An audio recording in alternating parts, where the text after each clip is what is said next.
For those of you who have a fear of sharks, I have 2 words for you: zombie sharks.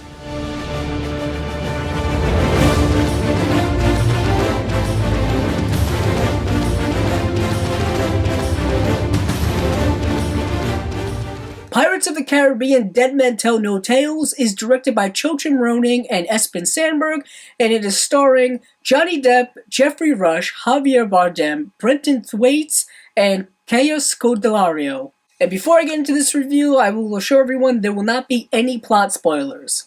This is the 5th film in the Pirates of the Caribbean franchise, and in this film, Johnny Depp reprises his role as Captain Jack Sparrow, but he is joined along with Brenton Thwaites' character of Henry Turner and Kaya Scodelario's character of Karina Smith. And they are on the hunt for the treasure of Poseidon's trident, along with being pursued by Javier Bardem's Captain Salazar, who wants revenge on Captain Jack Sparrow. For someone like myself who has grown up kind of watching these movies, I've had a soft spot for these films. Have they all been great films? No. I would dare say the first film is definitely the best and is definitely the highlight of this entire franchise. But I will say this film kind of gets the franchise back on the right track. I would dare say that this is kind of a soft reboot / remake of the first film, which is kind of resetting the world a little bit. In this film, you have certain elements that you're used to seeing. You're used to seeing Johnny Depp as Captain Jack Sparrow, kind of this bumbling, drunk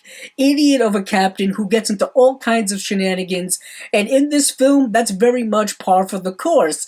And it is kind of still entertaining to a certain degree, but you can definitely see how tiresome this character has become. When Johnny Depp first jumped on the scene with this character, it felt kind of fresh, it felt new, it felt funny. He was actually nominated for an Oscar for this role at one point, but for whatever negative aspects you may have with that character, people still very much are endeared towards him, and that is kind of what is getting people to watch this film. The acting in the film, I think, is relatively good. You have Geoffrey Rush back as Captain Barbossa. I've always loved Geoffrey Rush in this role, and I think he was very good in this film. He certainly had a lot more elements to work with than Johnny Depp. Also, you have Javier Bardem playing a bad guy. He's kind of overcooking it. Sometimes he's really accentuating the pronunciations of his words to the point where you hope this man doesn't have a stroke or anything like that.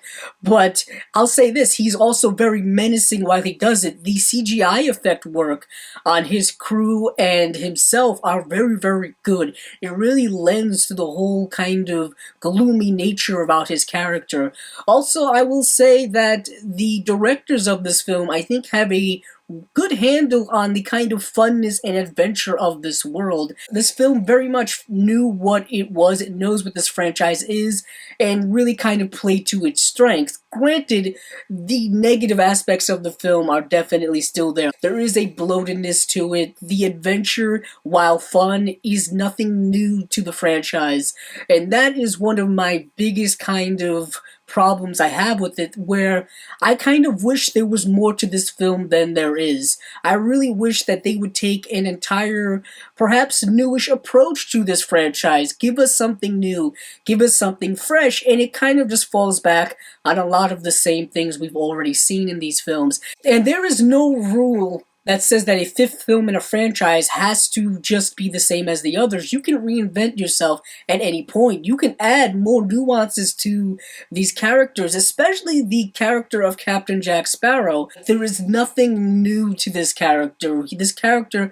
really didn't grow in any way in this film, and he really hasn't grown much at all as a character, which is kind of sad to me because I think there's a lot you can work with. Johnny Depp, for all of the kind of missteps he has had recently in his career, is a great actor. Another problem I have with the film is the plot pacing. This film clocks in at about 2 hours and 9 minutes, and you kind of feel that 2 hours and 9 minutes. I think a lot of reasons for that is because there is only a limited amount of locations in this film. The one thing that the franchise, I think, has been strong at is constantly moving these characters from place to place, being on the high seas, having that constant momentum moving forward from one adventure to the other. This film really did not have that sense of pacing in it. And I also say the young actors in this film are fine. Brenton Thwaites is someone who's popped in a bunch of blockbusters, not really the best blockbuster films. Kaya Scodelario is kind of a newish actress, and I thought she was really good in this film. She plays a character that I wish they had done more with. Also, the Captain Jack character is kind of put aside at some points in this film to be just window dressing or kind of just someone who is taking part in someone else's adventure.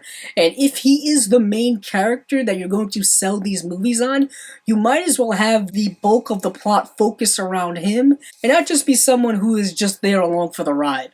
With all that being said, I'm going to give the film 3 out of 5 stars. If you are a fan of the franchise, if you're looking for a genuinely fun time, I do recommend this film, but don't go into it thinking it's going to be any more than what you probably already think of it. If you like this video, please check out the other videos on my channel.